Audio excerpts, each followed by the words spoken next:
Bismillahirrahmanirrahim. Assalamualaikum warahmatullahi wabarakatuh. Ketemu lagi bersama saya Sayyid Muhammad Al-Habsyi di channel kita Ikuti Jejak Nabi. Kepada saudara-saudara kami yang ada di Indonesia, semoga bisa bermanfaat dari saya. Kita hari ini akan membahas mengenai aturan tidur, mana yang boleh, mana yang makruh atau tidak dianjurkan, bahkan membawa malapetaka. Baik, kita mulai. Bismillahirrahmanirrahim. Alhamdulillahirabbil alamin. Nawaitu at-ta'allum wa ta'lim wa tadhakkur wa tadhkir wa nafa' wal intifa' wal ifadah wal istifadah wal hassa ala tamassuk bi kitabillah wa sunnati rasulih wa du'a ila al-huda wa dalal ala al-khair ibtigha wajhillah wa mardahi wa thawabi subhanahu wa ta'ala. Allahumma zidni ilma warzuqni fahma. Allahumma faqihni fid din wa 'allimni ta'wil. Bismillahirrahmanirrahim. Walhamdulillah wassalatu wassalamu ala Rasulillah wa ala alihi wa sahbihi wa man wala, amma ba'd. Saudaraku, kali ini kita akan bahas mengenai hindari tidur. Hindari yang tidur yang untuk dihindarkan dan tidur yang dianjurkan. Kita akan bahas bab ini kali ini. Baik, kita mulai dari pembahasannya.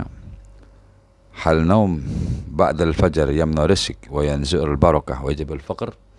Apakah tidur setelah fajar atau setelah salat subuh sampai waktu duha, sampai matahari terbit, itu akan menghalangi rizki atau menghilangkan keberkahan dan bawa kemiskinan? Nah, itu pertanyaannya. Nah, di sini kita jawab di dalam di sini Nabi diriwayatkan bahwa Nabi Muhammad SAW itu tidak tidur setelah sholat subuh karena Allah memberkati umatnya di waktu subuh. Seperti dalam hadis Nabi Muhammad SAW, kalau Nabi berdoa, Allahumma barik wallahu barik li ummati fi bukuriha. Ya Allah, berkahi umatku di waktu pagi mereka. Diriwayatkan Imam Dawud, Ibnu Majah, Imam Tirmidzi, Imam Nasa'i, Ibnu Hibban, Sahih li ghairi. Jadi di sini ada kalimat Nabi berdoa, ya Allah berkahi umatku di pagi hari. Artinya keberkahan adanya di pagi hari. Semoga kita termasuk orang-orang yang bisa pagi hari tidak tidur lagi, sehingga kita mendapatkan berkahan dari Nabi Muhammad SAW. Nah, ini Nabi mendoakan pada umatnya. Di antara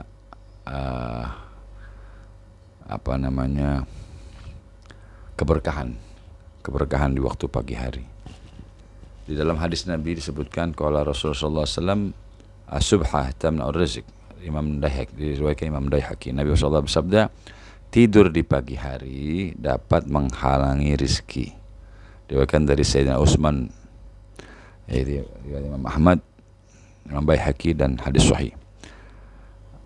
Di sini maknanya as-subhah yaitu subhah itu tidur di awal siang. Jadi mulai dari kita habis sholat subuh sampai waktu terbit matahari, itu dianjurkan jangan tidur kembali, karena itu tidak dianjurkan, karena disitulah waktu-waktu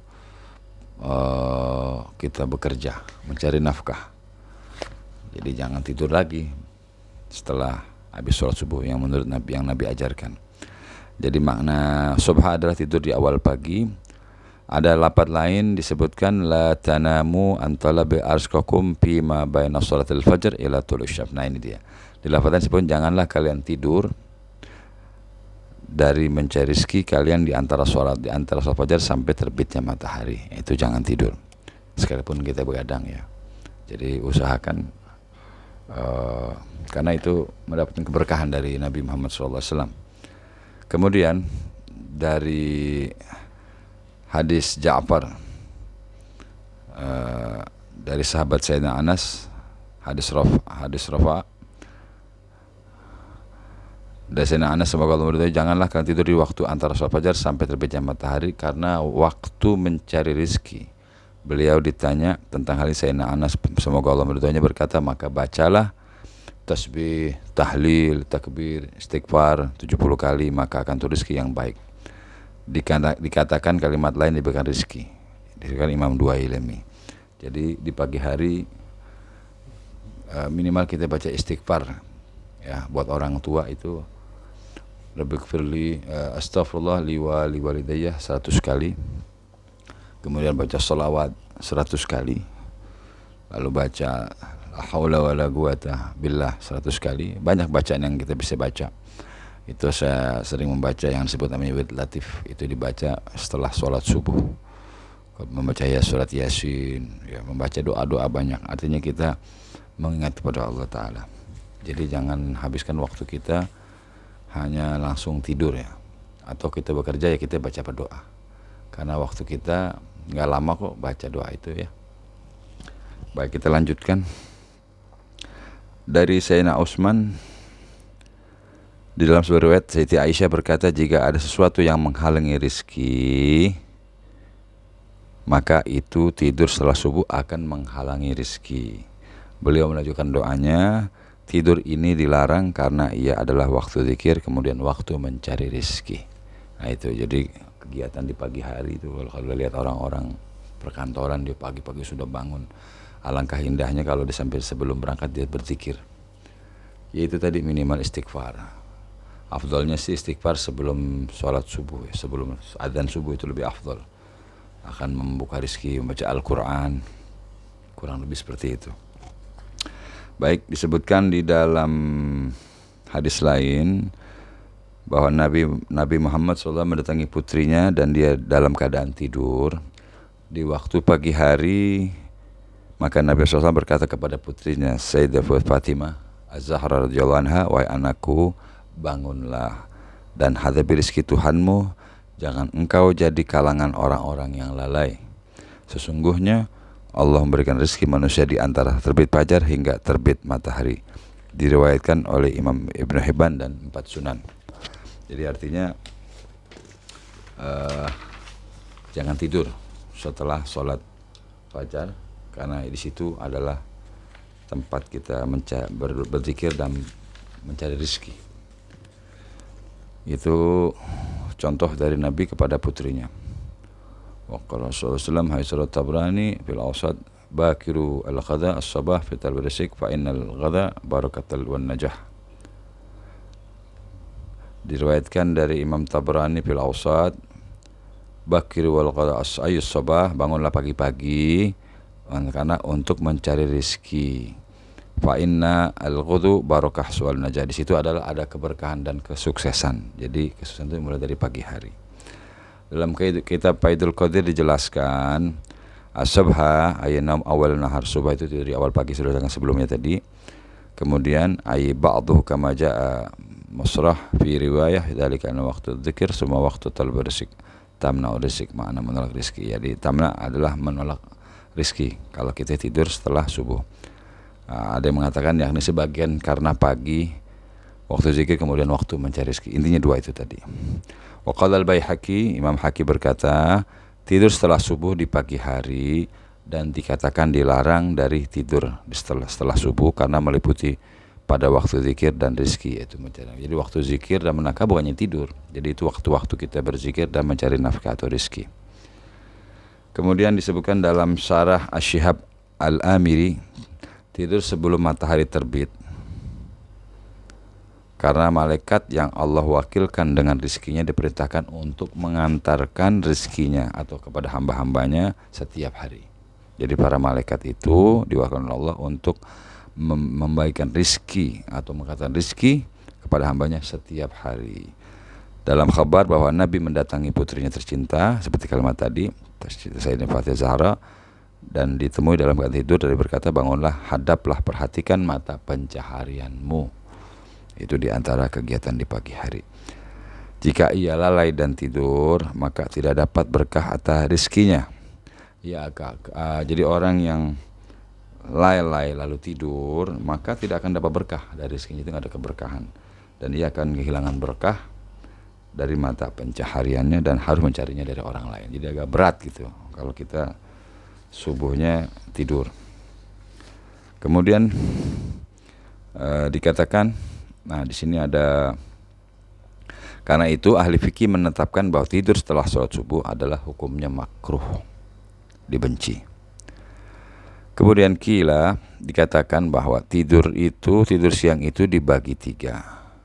Nah, tidur siang ini dibagi tiga, arti tidur setelah terbit matahari ya, yaitu tidur yang pertama disebut al-khulku, huwa naumatul hajirah, huwa naumu inda nisfun nahar inda ishtidadil har waqtu duhur. Wa khuliqa Rasulullah SAW. Jadi tidur namanya tidur kailulah. Ya, bahasanya kailulah. Waktu tidur al-hajirah ada tidur pertengahan siang hari saat terik panas matahari waktu duhur, dan Nabi melakukan itu. Jadi tadi disebut kailulah. Jadi tidur kailulah itu setelah duha. Ya, itu biasanya jam 10 ya, sampai sebelum duhur lah. Orang-orang dulu tuh melakukan itu. Jadi sebelum duhur istirahat, itu disebut kailulah. Itu akan menghilangkan rasa lelah, rasa capek. Kurang lebih itu disunahkan tidur siang yang dianjurkan. Yang kedua dibagi yaitu tidur al-khuruk, adalah tidur di waktu antara fajar sampai duha. Dikatakan karena adalah waktu kerja dan dari perkara dunia dan akhirat. Nah, itu tidur yang kedua yang dihukum makruh ya, setelah subuh. Yang dianjurkan tidur kailulah. Setelah duha, matahari sudah naik jam 10, 11 jam 10 lah, itu bisa setelah duha itu bisa istirahat sebelum duhur. Atau ada yang mengatakan juga setelah duhur sebelum asar intinya. Kemudian yang ketiga, tidur siang yang ketiga adalah tidur yang dilarang. Tidur al-hamak, naumatul asar, tidur setelah salat asar. Al-hamak adalah tidur setelah asar. Di dalam arba asyrah al-mujalasah dijelaskan bahwa dari Ibnu Arabi, dari Ibnu Arabi bahwa qala Ibn Abbas bi Ibn al-Fadl wa huwa naim naumat ad-duha farakuduhu bi rijlihi wa qala lahu kum innaka linaim as-sa'ah allati yaksimu Allah fiha ar-rizq li ibadihi. Dari Ibn Arabi berkata, Ibn Abbas melewat putranya Al-Fadl ketika sedang tidur di waktu duha, lalu ia menendangnya dengan kakinya dan membangunkan dengan kakinya dan berkata, bangunlah, engkau tidur di waktu Allah memberi rezeki kepada hamba-hambanya. Aw sami'at maqalat al-Arabi, belumkah engkau mendengar apa yang dikatakan oleh orang Arab tentang hal itu? Qala wa ma qult qala al-Arab ya abta. Ia berkata, apa yang dikatakan orang Arab wahai ayah?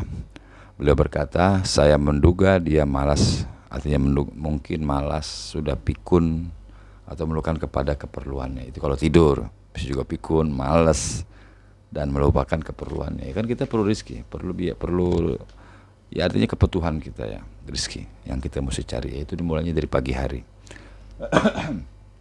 Oke, kita lanjutkan. Summa qala ya bunayya naumun nahar ala thalatha. Kemudian berkata, wahai anakku, tidur siang itu ada 3 macam yang disebutkan tadi, yaitu tidur naumatul hamak, tidur setelah subuh sampai waktu duha ya, orang bodoh, itu disebut orang bodoh, yaitu tidurnya waktu fajar sampai duha.